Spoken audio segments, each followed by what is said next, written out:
Hi friends, welcome to my cooking ವಿಲೇಜ್ಗೆ ಸ್ವಾಗತ. ಇವತ್ತು ನಾನು ಸಿಂಪಲ್ಲಾಗಿ ವೆಜಿಟೇಬಲ್ ಖಿಚಡಿ ಯಾವ ರೀತಿ ಮಾಡೋದು ನೋಡೋಣ ಬನ್ನಿ. ಇದು ದಾಲ್ ಖಿಚಡಿ ತುಂಬ ಸುಲಭವಾಗಿ ಮಾಡಿಕೊಳ್ಳಬಹುದು. ಮಕ್ಕಳು ತುಂಬ ಇಷ್ಟಪಡುತ್ತಾರೆ. ಒಂದು ಪಾತ್ರೆಗೆ 1 ಕಪ್ ಅಕ್ಕಿಯನ್ನು ತೆಗೆದುಕೊಳ್ಳಿ. ಅದೇ ಕಪ್ಪಿನಿಂದ 1 ಕಪ್ ಹೆಸರುಬೇಳೆ, 1 ಕಪ್ ಬೇಳೆಯನ್ನು ತೆಗೆದುಕೊಳ್ಳಿ. ಅಕ್ಕಿ, ಹೆಸರುಬೇಳೆ, ಬೇಳೆಯಿಂದ ತುಂಬ ಟೇಸ್ಟಿಯಾಗಿರುವ ದಾಲ್ ಖಿಚಡಿ ಮಾಡಿಕೊಳ್ಳಬಹುದು. ನೋಡಿ, ಬೇಳೆ ಹಾಕಿದ ನಂತರ ಇದನ್ನು ಚೆನ್ನಾಗಿ 2 ಸಲ ತೊಳೆದುಕೊಳ್ಳಿ. ನೋಡಿ, ಈ ರೀತಿ ಕೈಯಿಂದ ಮಿಕ್ಸ್ ಮಾಡಿ ಚೆನ್ನಾಗಿ ತೊಳೆದುಕೊಂಡು ಒಂದು ಕುಕ್ಕರಿಗೆ ಹಾಕಿಕೊಳ್ಳಿ. ಇದೇ ಕುಕ್ಕರಿಗೆ ಕಟ್ ಮಾಡಿರುವ ಗಜ್ರಿ, ಆಲೂಗಡ್ಡೆ, ಬಟಾಣಿಯನ್ನು ಹಾಕಿಕೊಳ್ಳಿ. ಹಾಕಿ ಅರ್ಧ ಸ್ಪೂನ್ ಅರಿಶಿನ ಪುಡಿಯನ್ನು ಹಾಕಿಕೊಳ್ಳಿ. ಇದಕ್ಕೆ 2ರಷ್ಟು ನೀರನ್ನು ಹಾಕಿಕೊಂಡು ಸ್ವಲ್ಪ ಉಪ್ಪನ್ನು ಸೇರಿಸಿ 3 ವಿಜಿಲ್ ಬರುವವರೆಗೂ ಬೇಯಿಸಿಕೊಳ್ಳಿ. ನೋಡಿ, ಸ್ವಲ್ಪ ಉಪ್ಪು ಹಾಕಿಕೊಂಡರೆ ಸಾಕಾಗುತ್ತದೆ. ನಾವು ನಂತರ ಸ್ವಲ್ಪ ಹಾಕಿಕೊಳ್ಳಬೇಕು.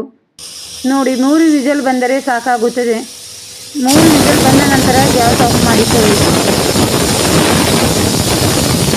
ನೋಡಿ, ಗ್ಯಾಸ್ ಆಫ್ ಮಾಡಿಕೊಂಡು ಅದೇ ಗ್ಯಾಸ್ ಮೇಲೆ ಒಂದು ಕಡಾಯಿನಿಟ್ಟು ಅದಕ್ಕೆ 2 ಸ್ಪೂನ್ ಎಣ್ಣೆಯನ್ನು ಹಾಕಿಕೊಳ್ಳಿ. ಎಣ್ಣೆ ಕಾದ ನಂತರ ಸಾಸಿವೆ, ಕಟ್ ಮಾಡಿರುವ ಉಳ್ಳಾಗಡ್ಡಿಯನ್ನು ಹಾಕಿಕೊಳ್ಳಿ. ನೋಡಿ, ಉಳ್ಳಾಗಡ್ಡಿ ಹಾಕಿದ ನಂತರ ಸ್ವಲ್ಪ ಚೆನ್ನಾಗಿ ಮಿಕ್ಸ್ ಮಾಡಿಕೊಳ್ಳಿ. ಒಂದು ಸಲ ಚೆನ್ನಾಗಿ ಮಿಕ್ಸ್ ಮಾಡಿಕೊಂಡು ಇದಕ್ಕೆ 1 ಸ್ಪೂನ್ ಶುಂಠಿ ಬೆಳ್ಳುಳ್ಳಿಯ ಪೇಸ್ಟನ್ನು ಹಾಕಿಕೊಳ್ಳಿ. ಶುಂಠಿ ಬೆಳ್ಳುಳ್ಳಿ ಹಾಗೂ ಉಳ್ಳಾಗಡ್ಡಿ ಹಸಿ ವಾಸನೆ ಹೋಗುವವರೆಗೂ ಚೆನ್ನಾಗಿ ಹುರಿದುಕೊಳ್ಳಬೇಕು. ಈ ದಾಲ್ ಖಿಚಡಿ ತುಂಬ ಟೇಸ್ಟಿಯಾಗಿರುತ್ತದೆ. ಮಕ್ಕಳು ಬೇಳೆ ತಿನ್ನುವುದಿಲ್ಲ. ಈ ರೀತಿ ಮಾಡಿಕೊಟ್ಟರೆ ತುಂಬ ಇಷ್ಟಪಟ್ಟು ತಿನ್ನುತ್ತಾರೆ. ನೋಡಿ, ಈರುಳ್ಳಿಯ ಹಸಿ ವಾಸನೆ ಹೋಗಿ ಕಲರ್ ಚೇಂಜ್ ಆದ ನಂತರ ಇದಕ್ಕೆ ಕಟ್ ಮಾಡಿರುವ ಟೊಮೊಟೊ ಹಣ್ಣನ್ನು ಹಾಕಿಕೊಳ್ಳಿ. ಟೊಮೊಟೊ ಹಣ್ಣನ್ನು ಹಾಕಿ ಚೆನ್ನಾಗಿ ಮಿಕ್ಸ್ ಮಾಡಿ 1 ನಿಮಿಷ ಬೇಯಿಸಿಕೊಳ್ಳಿ. ಮುಚ್ಚಳ ಮುಚ್ಚಿ 1 ನಿಮಿಷ ಬೇಯಿಸಿಕೊಂಡರೆ ಸಾಕಾಗುತ್ತದೆ. ಟೊಮೊಟೊ ಹಣ್ಣು ತುಂಬಾ ಬೇಗ ಬೇಯುತ್ತದೆ. ನೋಡಿ, ಟೊಮೊಟೊ ಹಣ್ಣು ಬೆಂದ ನಂತರ ಇದಕ್ಕೆ 1.5 ಸ್ಪೂನ್ ಖಾರದ ಪುಡಿ, 1 ಚಿಟಿಕೆ ಅರಿಶಿನ ಹಾಕಿಕೊಳ್ಳಿ. ಸಾಕು. ನಾವು ಮೊದಲೇ ಅನ್ನಕ್ಕೆ ಅರಿಶಿನ ಹಾಕಿ ಬೇಯಿಸುವುದರಿಂದ 1 ಚಿಟಿಕೆ ಹಾಕಿಕೊಂಡರೆ ಸಾಕಾಗುತ್ತದೆ.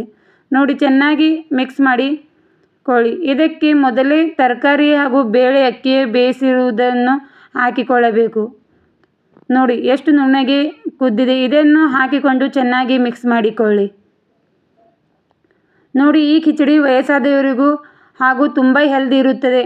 ನಿಮಗೆ ಯಾವುದಾದರೂ ತರಕಾರಿ ಬೇಕಾದರೆ ಹಾಕಿಕೊಳ್ಳಿ. ಅದನ್ನು ತುಂಬ ಟೇಸ್ಟಿಯಾಗಿರುತ್ತದೆ. ನಮ್ಮ ಮನೆಯಲ್ಲಿ ಇದಷ್ಟು ಹಾಕಿಕೊಂಡು ಮಾಡುವುದರಿಂದ ತುಂಬ ಇಷ್ಟಪಡುತ್ತಾರೆ. ಇದಕ್ಕೆ 1 ಚಿಟಿಕೆ ಗರಂ ಮಸಾಲ ಹಾಕಿಕೊಳ್ಳಿ. ಗರಂ ಮಸಾಲ ಹಾಕದಿದ್ದರೂ ನಡೆಯುತ್ತದೆ. ನೋಡಿ, ಸ್ವಲ್ಪ ಉಪ್ಪನ್ನು ನೋಡಿಕೊಂಡು ಹಾಕಿಕೊಳ್ಳಿ. ನಾವು ಮೊದಲೇ ಅನ್ನದ ಜೊತೆ ಉಪ್ಪು ಹಾಕಿರುವುದರಿಂದ ನೋಡಿಕೊಂಡು ಹಾಕಿಕೊಳ್ಳಿ. 1 ಸ್ಪೂನ್ ತುಪ್ಪ, ಕಟ್ ಮಾಡಿರೋ ಕೊತ್ತಂಬರಿ ಸೊಪ್ಪನ್ನು ಹಾಕಿ ಚೆನ್ನಾಗಿ ಮಿಕ್ಸ್ ಮಾಡಿಕೊಳ್ಳಿ. ನೋಡಿ, ಇದೇ ರೀತಿ ಚೆನ್ನಾಗಿ ಮಿಕ್ಸ್ ಮಾಡಿಕೊಳ್ಳಿ.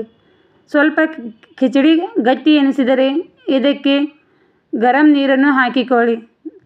ನೋಡಿ, ನಾನು ಇಲ್ಲಿ 1 ಕಪ್ ಗರಂ ನೀರನ್ನು ಹಾಕಿಕೊಂಡು ಇನ್ನೊಂದು ಸಲ ಮಿಕ್ಸ್ ಮಾಡ್ತಾ ಇದ್ದೀನಿ. ಮುಚ್ಚಳ ಮುಚ್ಚಿ ಸುಮಾರು 2 ನಿಮಿಷ ಬೇಯಿಸಿಕೊಂಡರೆ ಸಾಕಾಗುತ್ತದೆ. 2 ನಿಮಿಷ ಆದ ನಂತರ ಗ್ಯಾಸ್ ಆಫ್ ಮಾಡಿ 1 ಸಲ ಮಿಕ್ಸ್ ಮಾಡಿಕೊಳ್ಳಿ. ನೋಡಿ, ಎಷ್ಟು ಚೆನ್ನಾಗಿ ರೆಡಿಯಾಗಿದೆ. ನನ್ನ ಈ ವಿಡಿಯೋ ನಿಮಗೆ ಇಷ್ಟವಾದಲ್ಲಿ ಲೈಕ್ ಮಾಡಿ, ಫ್ರೆಂಡ್ಸ್ ಹಾಗೂ ಫ್ಯಾಮಿಲಿಗೆ ಶೇರ್ ಮಾಡಿ, ನನ್ನ ಚಾನಲ್ಗೆ ಸಬ್ಸ್ಕ್ರೈಬ್ ಆಗಿ. ಈ ಖಿಚಡಿ ಜೊತೆ ಹಪ್ಪಳ ಇದ್ದರೆ ತುಂಬ ಟೇಸ್ಟಿಯಾಗಿರುತ್ತದೆ. Thank you.